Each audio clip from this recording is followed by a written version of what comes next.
ADX Florence, the dark secrets of America's most secure prison. The moment everything went silent, the light flickers, the door slams, and suddenly, the world goes quiet. Not normal quiet, ADX quiet. A man named Marcus sits on the edge of his concrete bunk, staring at the metal door in front of him. He can hear his own heartbeat. He can hear the soft hum of the vent. In this place, even your breathing feels too loud. Because in ADX Florence, the most secure prison in America, silence isn't peace. Silence is pressure. Silence is control.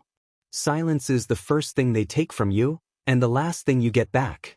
As Marcus sits in his cell, he notices a tiny reflection on the metal toilet. It's shaking. Not from an earthquake, but from footsteps outside. Slow, heavy, measured. Each one getting closer. He whispers to himself. Another day in the tomb. The footsteps stop. A long pause follows. Then, the small food slot clicks open. A tray slides in. No words. No faces. Just cold air and cold food. Marcus takes a deep breath. This is it, he says quietly. ADX Florence. Fade to black. The prison built to break men. ADX Florence sits in the middle of Colorado's desert, surrounded by mountains, dirt, and silence. Locals call it the Alcatraz of the Rockies. The government calls it a clean version of hell. But the men inside? They know exactly what it is. A place designed so no one escapes. A place designed so no one rebels. A place designed so you start fighting your own mind. Marcus didn't arrive in ADX like a normal inmate. Before he came here, he was already used to tough prisons, Rikers, Pelican Bay SHU, and even the federal pen in Atlanta. But ADX was different from the moment the transport bus stopped at the front gate. There were no guards yelling, no chains rattling, just layers of steel doors opening one at a time, like entering a vault. When Marcus was walked in, he saw cameras everywhere, high corners, ceilings, hidden inside dark glass bubbles. The guards didn't talk much. They didn't need to. In ADX, the prison itself is the guard. They put Marcus through 3 searches, 2 interviews, and a long walk through hallways so quiet it felt like walking underwater.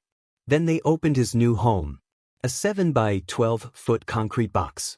Inside that tiny room, a concrete bed, a concrete desk, a small sink and toilet, a tiny, thick window facing nothing but sky. The door closed, and the sound it made? It didn't echo. It didn't bounce. It just disappeared. The walls swallowed it whole. Marcus sat down. And for the first time in his life, a prison cell felt like a grave. He heard the guard say before walking off, "You're in the control unit. Your neighbors won't talk. And if they do, you won't hear them." Not because they're not allowed, but because the cells are soundproof. Minutes passed. Hours passed. Marcus looked at the sky through his narrow window, just a slice of blue, no bigger than a mailbox slot. It was the only way he could tell time. No yard, no contact, no faces, just silence and the slow discovery of what ADX really is. A place where time doesn't move. A place built to erase noise. A place where the darkness is not around you. It's inside you. And Marcus had just begun to feel it. 72 hours inside the box. Marcus had survived tough prisons before, but nothing prepared him for the first 72 hours inside ADX Florence. Inside this concrete box, the world felt smaller every minute. He couldn't hear other inmates. He couldn't see the guards. He couldn't even tell when morning ended and night began. Time was gone. And when time disappears, your mind becomes your only enemy. The first morning, Marcus woke up to a soft buzzing sound above his head. Not a bell. Not a voice. Just a mechanical hum. That hum meant one thing. Stand up for count. There was no guard calling his name. No footsteps in the hallway. No human sound at all. Just a digital system confirming he was alive. Marcus stood up. The camera above the door whirred. Then the hum stopped. Count finished. That was it. His morning. Mealtime. The same every day. A small metal flap on the door opened. A meal tray slid inside. No speech. No eye contact. Just a hand, then the flap slamming shut. On the tray, the scoop of oatmeal, the hard-boiled egg, a tiny milk carton. Basic, bland, cold. Marcus stared at it for a long time. Not because it looked bad, he had eaten worse in other prisons, but because it reminded him how controlled everything here was. Every bite was counted, every calorie planned, every moment monitored. The rec yard reality.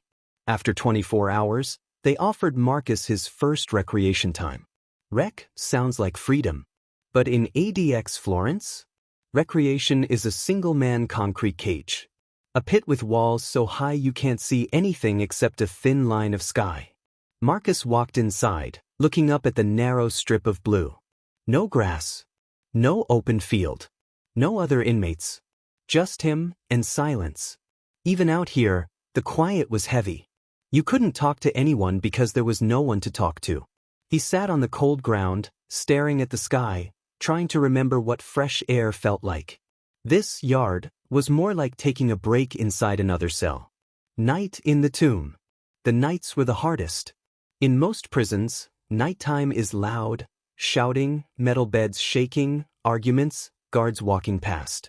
But at ADX, night feels like the world stopped. Marcus lay on his concrete bed, staring at the ceiling. He couldn't even hear his neighbors breathe. No voices. No noise. Nothing but the hum of air vents. And that silence, that artificial, heavy, perfect silence, it made his mind run wild. What time is it?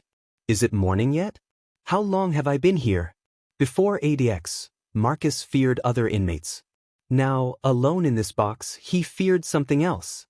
Losing himself. The first crack in his mind. On the third night, something happened. Marcus heard a faint sound behind the wall. At first he thought he imagined it, but then it came again, slow, rhythmic tapping. Someone was trying to make contact. Someone else in the dark was fighting the same silence. Marcus sat up, pressed his ear to the wall, and listened. No words. Only tapping. And for a moment, a small, tiny moment, he felt human again. But then, everything stopped. A bright red light flicked on above his door. A warning. The system had detected sound. The message was clear. Even communication through walls is forbidden. The tapping never came back. Marcus leaned back against the cold concrete and whispered, "This place wasn't built to hold us. It was built to break us." And the breaking had only begun. The routine that slowly destroys you. After 1 week in ADX Florence, Marcus began to understand the most dangerous part of the prison. Not the steel doors. Not the cameras. Not the guards. But the routine. A routine designed so perfectly, so silently, that it slowly ate away at a man's identity, without touching him, without threatening him, without even speaking to him. Morning. The same every single day. The soft electronic hum woke Marcus again. Count time. He stood. The camera blinked. The hum stopped. That was it. No names called. No guards. No emotion. Just a system checking if he was still breathing. Marcus sat back down on his concrete bed. He knew breakfast was coming next. The metal flap opened. A tray slid in. The flap slammed shut. Same oatmeal. Same egg.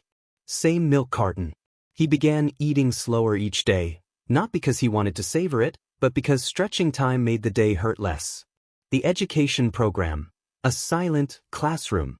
People imagine classes happen in rooms with teachers. Not here. At ADX, education came through a small black and white TV that showed pre-recorded lessons. No interaction. No questions. No classmates. Just a screen that talked at him.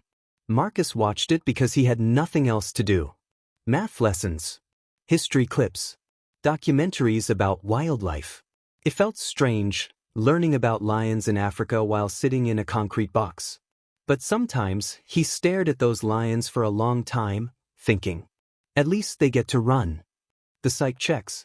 Every few days, a voice came through the door. Psych check. The guard didn't open the door. He didn't step inside. He didn't show his face. He just waited for a response. Marcus always said the same thing. I'm fine. Because in ADX, saying you're not fine doesn't get you comfort. It gets you more isolation. And isolation was already squeezing his mind like a fist. Mail, the only connection to the outside. One morning, Marcus heard the flap open, but this time, there was no food. Just an envelope. He froze for a moment. His heart actually sped up. Mail was the only real reminder that he existed somewhere outside this prison. It was a letter from his younger sister. She wrote about normal things. The weather. Her job. Their mother's cooking. A TV show she liked. Simple things. But to Marcus, reading it felt like smelling fresh air for the first time in weeks. He held the letter for hours.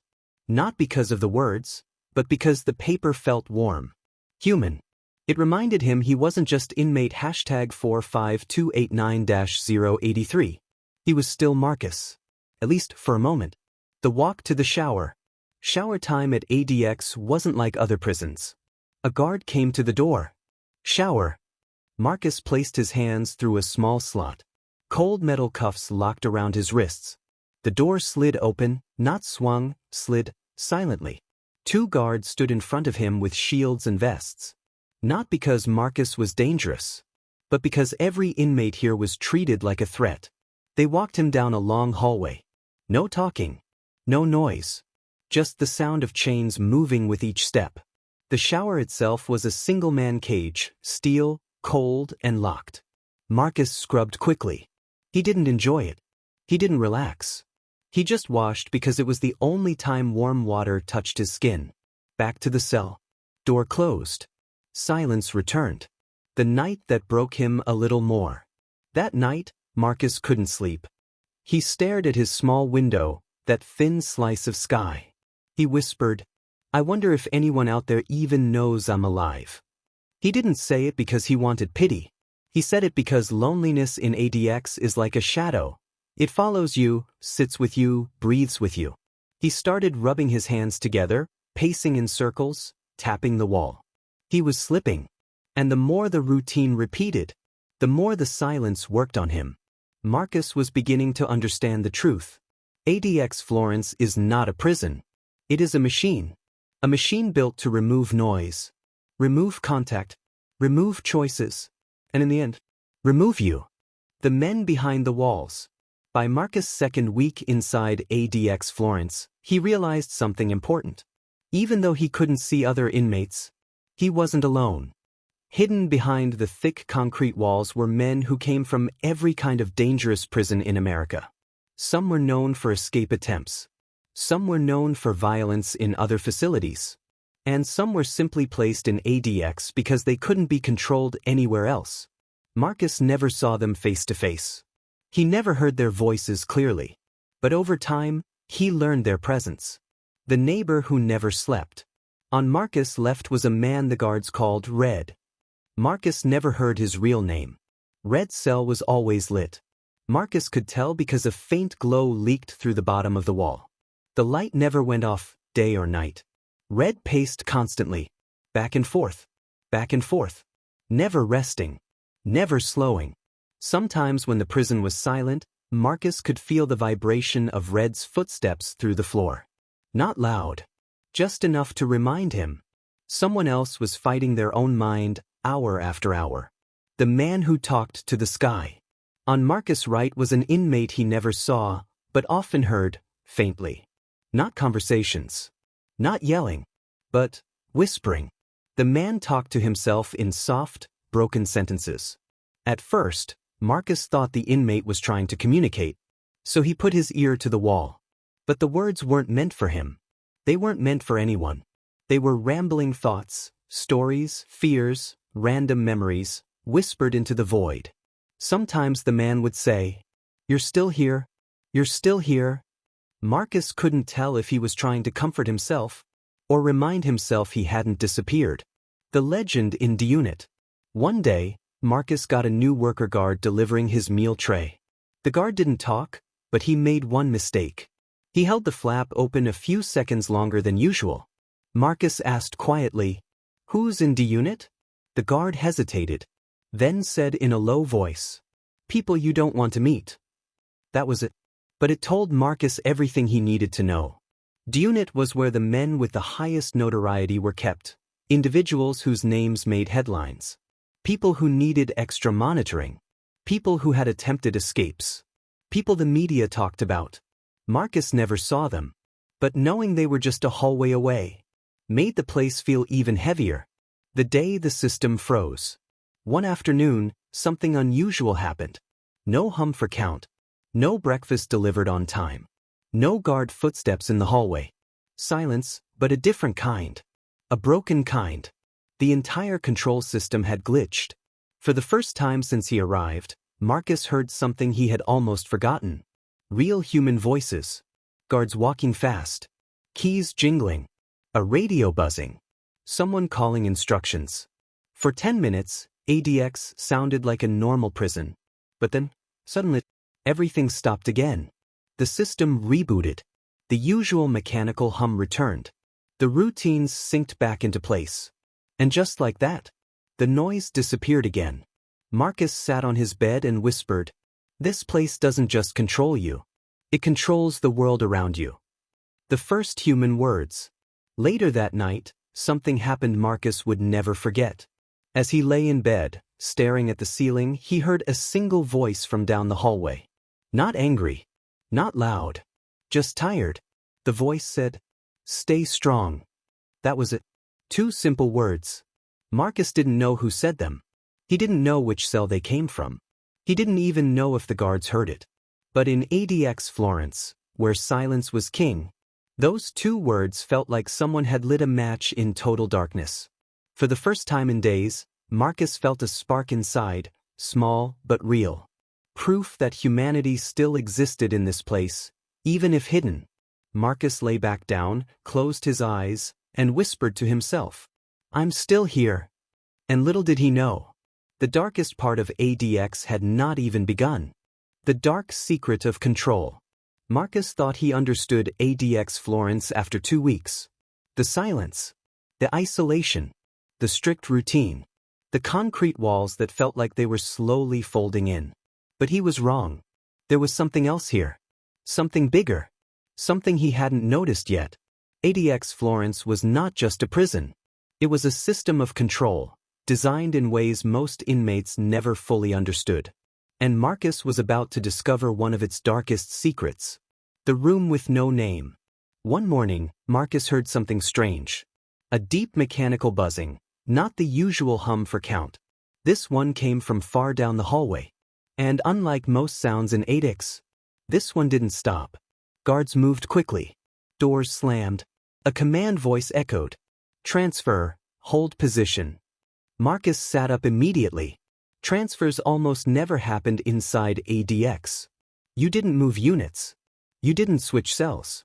If you were taken somewhere, it was for something serious. He stood near the door, listening. The buzzing got louder. And then he heard it. A metal cart with restraints being rolled across the hallway. Followed by a muffled voice. No talking. Eyes forward. Marcus had heard rumors about this place. A room deep inside the prison where only certain inmates went. A place with no windows. A place not shown on the regular maps. Some called it the white box. Others called it the chair. Marcus didn't know what was true. But he knew this. Whatever that buzzing sound was, it scared him more than the silence. The guard who stared too long. Later that day, a guard Marcus had never seen before came to deliver his lunch tray. But instead of sliding it in quickly, he held the flap open just a moment too long. And he looked at Marcus. Not angry. Not harsh. Just studying him. Marcus felt the hairs on his arms rise. ADX guards rarely made eye contact. The guard finally slid in the tray, closed the flap, and walked away without a word. Marcus whispered, "What was that about?" Something was shifting in the prison. He could feel it. The camera that moved differently. Every cell had a black camera dome in the upper corner. Silent. Watching. Always pointed downward. But that evening, when Marcus sat on the floor doing push-ups, he noticed something. The camera moved. Not the usual soft pan. This one snapped quickly, like it was manually controlled, not pre-programmed. Marcus froze. Someone behind that screen was watching him in real time. The camera moved again, following his slightest motion. For a minute straight, it didn't blink. Marcus felt exposed, like someone had reached into the room without opening the door. He covered his face with his hands and sat in the corner, breathing slowly. The camera finally returned to its normal position. Marcus whispered, "They're watching more than usual." But he didn't know why. Not yet. The night the light would not turn off. Around 2 a.m., Marcus was jolted awake. His cell light was on. Bright, cold, uncomfortable. That wasn't normal. Lights in ADX were regulated by strict timers. He sat up, blinking hard. Minutes passed. The light stayed on. He knocked on the door. Light stuck. No answer. He waited another hour. Still on. His eyes burned. His head throbbed. Sleep became impossible. Finally, the intercom buzzed softly. Maintain position. Routine testing. Routine testing. Marcus had never heard that phrase before. And the light didn't turn off until sunrise. The realization that changed everything. By morning, Marcus felt exhausted, frustrated, confused. But as he sat on his concrete bed eating the same oatmeal he'd eaten for days, something clicked. The guard who stared too long. The camera that moved differently. The light that stayed on all night. The strange transfer. The loud buzzing. It wasn't random. ADX wasn't just isolating inmates. It was studying them, watching their reactions, their stress levels, their breaking points, their behavior under pressure, silence, and fear. Marcus whispered, "This place. It's not only built to control us. It's built to test us." And now? He had no idea if he was simply serving time, or if he had become part of something far more calculated, far more psychological, far more dangerous. Marcus looked at the thin slice of sky through his window. For the first time since arriving, he didn't feel trapped by the walls. He felt trapped by the system. And the system was watching him back. The days they push you to the edge. The next week in ADX Florence felt different. The routines were the same. The silence was the same. But something beneath the surface had changed. Marcus wasn't imagining it anymore. The prison system had shifted its attention toward him. Quietly, subtly, but unmistakably. ADX wasn't just watching him. It was testing him. And the tests were getting harder. The breakfast delay, a small change with a big impact. On a normal day, breakfast arrived exactly at the same time, down to the minute. But today, something was off. 5 minutes late. 10 minutes late. 20. Marcus sat on the edge of his bed, trying to stay calm, but in a place like ADX, even small changes feel massive. Because routine is all you have. And when the routine breaks, your mind starts to break too. Finally, the flap opened. A tray slid in. But it wasn't oatmeal this time. It was something different. A smaller portion, colder than usual, and missing the milk.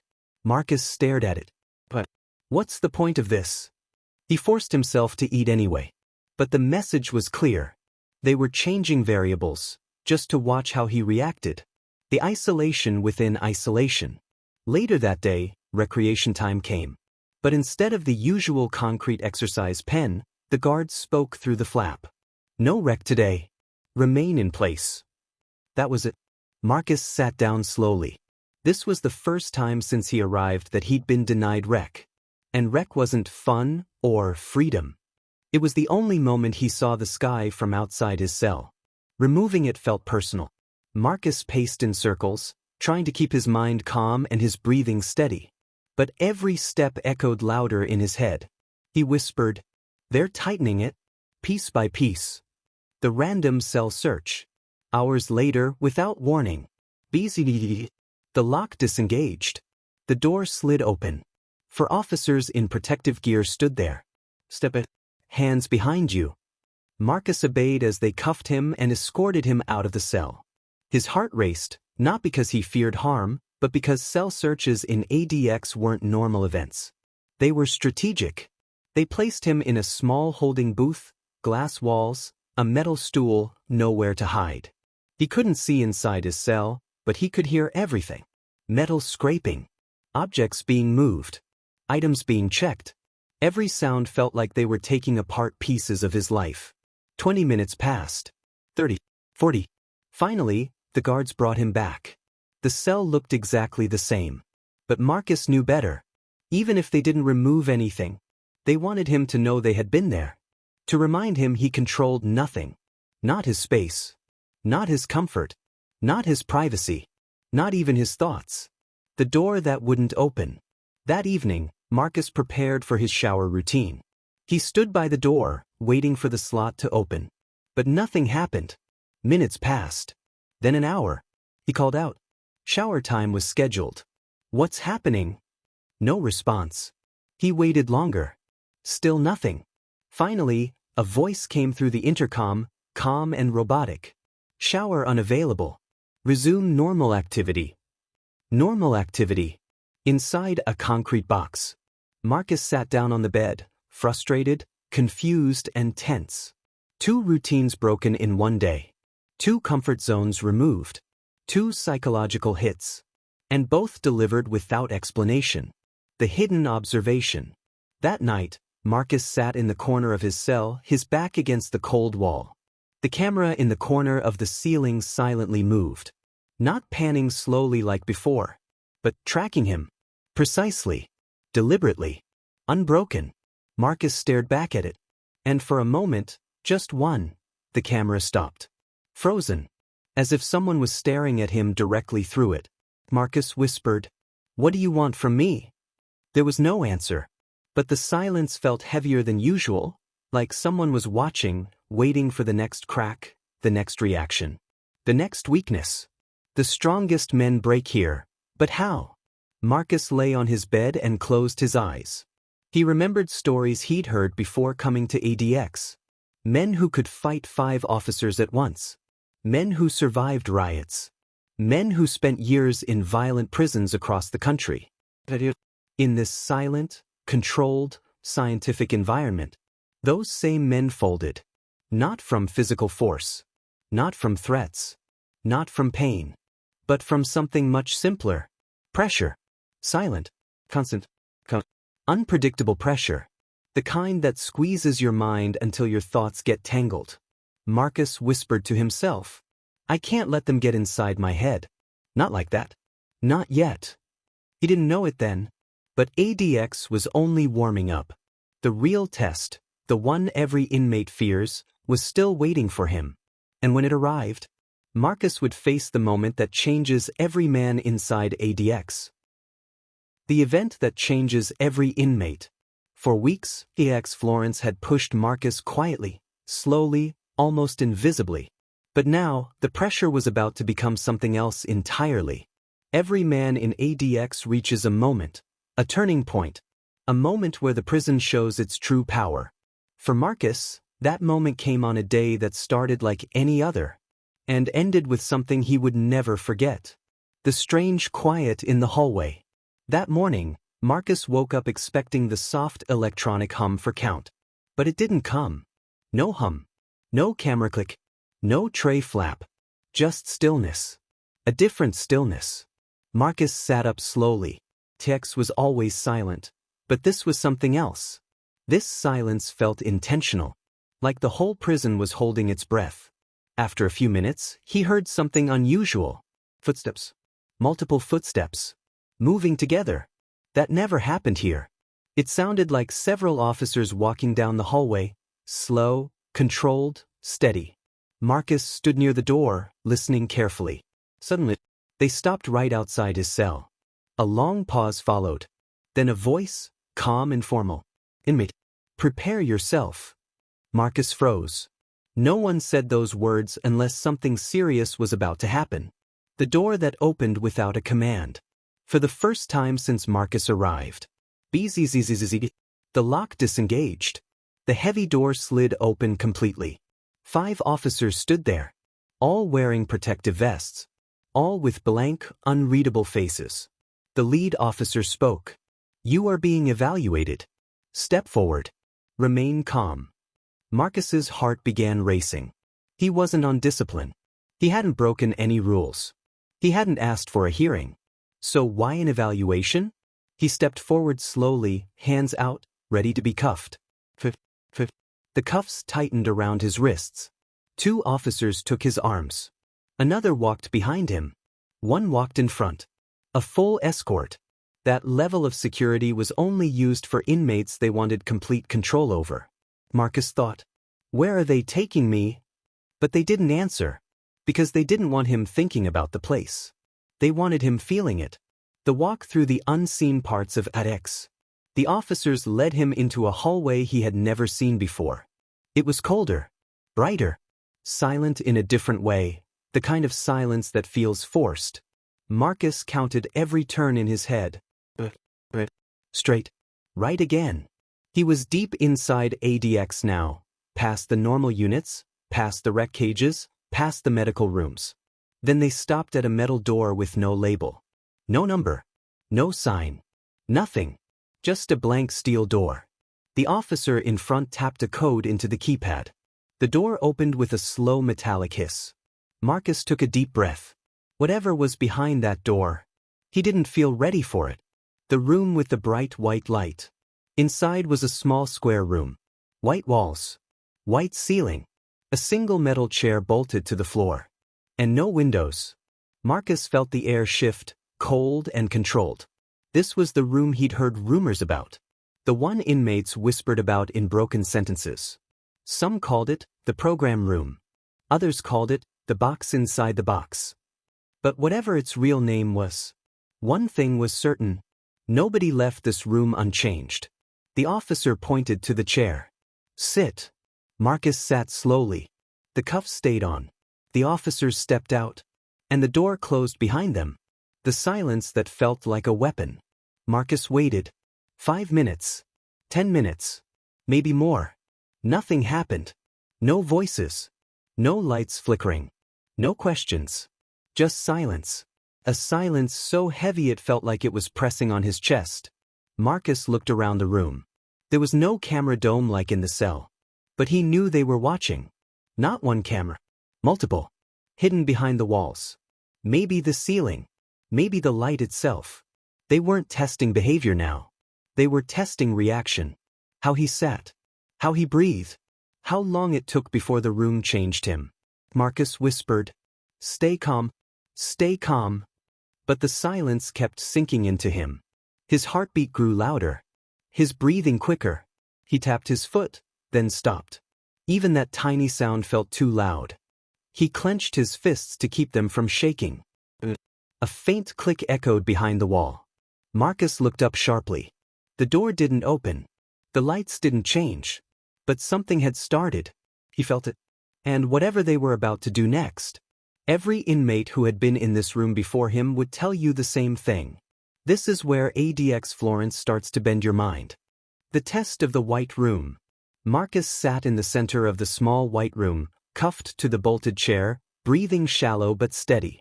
He wasn't cold. He wasn't hurt. Nothing physical was happening to him. But that was the point. ADX Florence didn't break men with force. It broke them with silence, uncertainty, and the feeling of losing control. And inside this room, the white room, as inmates secretly called it, those 3 things were everywhere. The light that changed everything. At first, the bright light overhead stayed steady. Then, without warning, it dimmed. Just a little. Marcus blinked. Then it brightened again. Then dimmed again. Then brightened again. Not fast. Not dramatic. Just slow, controlled changes, almost like breathing. Marcus whispered, "What are you doing to me?" The light wasn't hurting him. But it was confusing him. He couldn't guess the rhythm. Couldn't predict the pattern. Kept his brain searching, adjusting, reacting. And that was exactly the plan. The sound you can't escape. After several minutes of shifting light, Marcus heard something new. A barely noticeable sound, like a soft rush of air. Not loud. Not scary. Just there. Then the sound stopped. Silence. Then it started again. Then stopped again. Marcus tilted his head, trying to figure out the pattern. There wasn't one. The sound came and went whenever it wanted. Like the light. Marcus whispered, "They're trying to scramble my sense of time. Because that's what this room was built to do." Keep your brain searching for order. And never letting it find one. The questions he couldn't see. After a long stretch of shifting lights and tiny sounds, a soft electric hum filled the room. Then a voice spoke. Not from a person, but from a speaker hidden in the wall. State your full name. Marcus tensed up. The voice was calm, flat, emotionless. Marcus Reed, he said quietly. Silence. State your inmate number. Marcus responded. Silence. Then the voice asked something unexpected. How do you feel today? Marcus froze. He didn't know how to answer, or whether the answer mattered. He chose the safest reply. I'm fine. The speaker clicked off. No follow-up. No explanation. Just an empty room again. The wait that feels like forever. After the questions ended, nothing else happened. No lights shifting. No strange sounds. No footsteps. Just stillness. Marcus stared ahead, hands cuffed, breathing slow. He felt time slipping through his fingers again, just like inside his cell. Minutes felt like hours. Or maybe hours felt like minutes. He couldn't tell. That uncertainty was the real test. The pressure that ADX used more than any officer or tool. Marcus whispered, Don't lose yourself. Not here. He repeated it like a quiet anchor in a storm. The door opens, and it changes everything. Finally, the door unlocked. Four officers entered. No one spoke. They uncuffed Marcus. Lifted him gently but firmly. Walked him out of the room. The hallway felt colder than before. He passed no windows. No other inmates. Just long stretches of empty corridors and cameras watching every second. When they returned him to his cell, nothing inside had changed. Same concrete bed. Same toilet. Same desk. Same tiny window pointing at a slice of sky. But Marcus? Marcus had changed. As the door slid shut behind him, he sat on the floor with his back against the wall. His breathing felt different. His thoughts felt slower. His chest felt tight, like the air itself had weight. He whispered, That room, it wasn't about punishment. It was about studying me. And he was right. The white room didn't test anger. It didn't test strength. It tested something far deeper. Would he break under pressure he couldn't see or understand? The aftereffect that no one talks about. That night, Marcus couldn't sleep. He felt like the walls were closer. Like the silence was heavier. Like the camera lingered on him longer than usual. Every sound, even the faint hum of the vent, felt sharper. Every shadow felt deeper. Every breath felt too loud. Marcus lay on his bed, staring at the ceiling, forcing himself to stay calm. Because this was the part inmates feared most. The white room didn't hurt you while you were in it. It hurt you after you came back. And now Marcus understood why men who survived the white room walked and talked differently. Because once ADX reaches into your mind, it doesn't let go. The day the walls started closing in. After the white room, Marcus returned to his cell. But the cell didn't feel the same. Same walls. Same bed. Same toilet. Same thin slice of sky. But now it felt tighter. Heavier. Different. ADX Florence hadn't changed the room. It had changed him. And the prison knew it. The silence that followed him. Marcus tried to settle back into routine, but everything felt wrong. The silence wasn't just quiet anymore. It felt alive. The hum from the vents sounded sharper. The clank of the food flap felt louder. The shadows in the corners seemed deeper. Even the air felt different, thicker somehow. Marcus sat on the bed and whispered, This place is squeezing me. He wasn't imagining it. This was the aftershock of the white room, the part that broke the strongest men. ADX didn't expect you to lose your mind inside the white room. It expected you to lose it after you came back. The tray that made him freeze. A guard slid Marcus's lunch tray through the flap. But Marcus didn't touch it. He kept staring at it. Not because he wasn't hungry. Not because he was scared of the food. But because the tray looked too perfect. Every item placed neatly. Nothing spilled. Nothing out of place. It felt deliberate. Like someone arranged it with extra attention. Marcus whispered, What are you watching for now? Because at ADX, nothing was random. Every change meant something. The camera that tracked his thoughts. When Marcus finally moved to pick up the tray, the camera in the corner of his cell moved. Not slowly. Not smoothly. It clicked in his direction. Like someone behind a screen was studying even the smallest choice he made. Pick up the tray? Sit on the bed? Stand still? Every motion now felt judged. Marcus ate quickly, trying to stay calm. But the feeling of being watched was stronger than ever. X wasn't just observing his actions. It was observing his mindset. The tap that shouldn't have been possible. That evening, something strange happened. Just when Marcus started to lie down, he heard a tiny sound. Marcus froze. Then again. Someone who was knocking on the wall. Slow. Deliberate. This was impossible. The walls at ADX were built to be soundproof. Yet he heard it clearly, not faint, not muffled, but real. Marcus pressed his ear against the wall. Silence. Marcus whispered, "Who's there?" No answer. Just one more soft tap. And then nothing. The paranoia the prison expected. Marcus sat back on his bed, heart racing. He didn't know if the tapping came from another inmate, or if his mind was playing tricks on him after the White Room. And that uncertainty, that confusion, was exactly the point. ADX didn't need to force paranoia. It created the perfect environment for it. Marcus rubbed his hands together, trying to steady himself. "Stay focused," he whispered. "Stay grounded." But the questions wouldn't stop. Was someone trying to contact him? Was someone breaking down next door? Was the prison testing him again? Or was this all happening inside his head? He didn't know. And that made everything worse.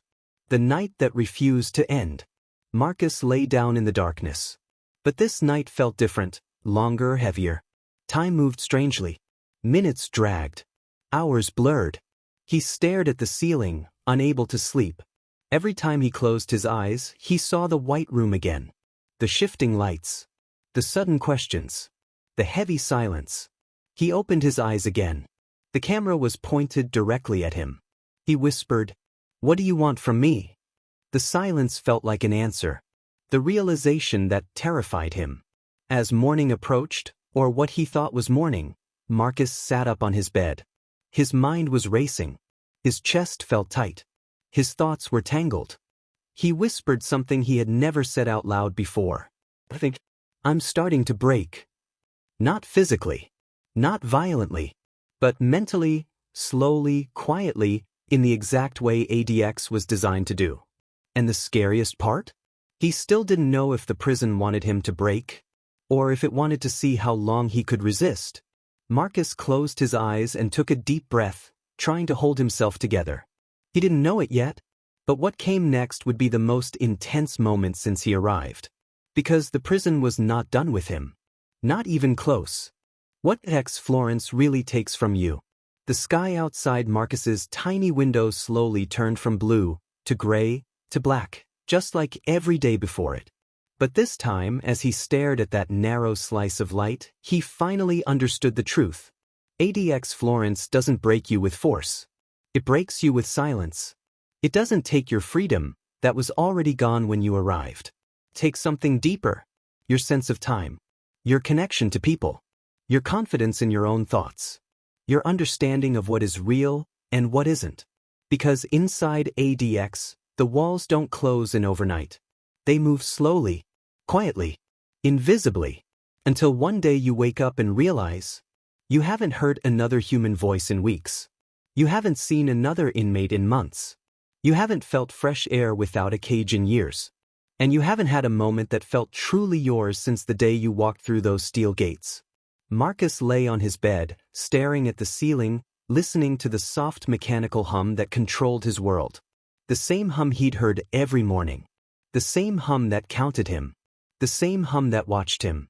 He whispered, "I'm still here. They haven't erased me yet." And that single whisper, that tiny spark of self, is what ADX can never fully control.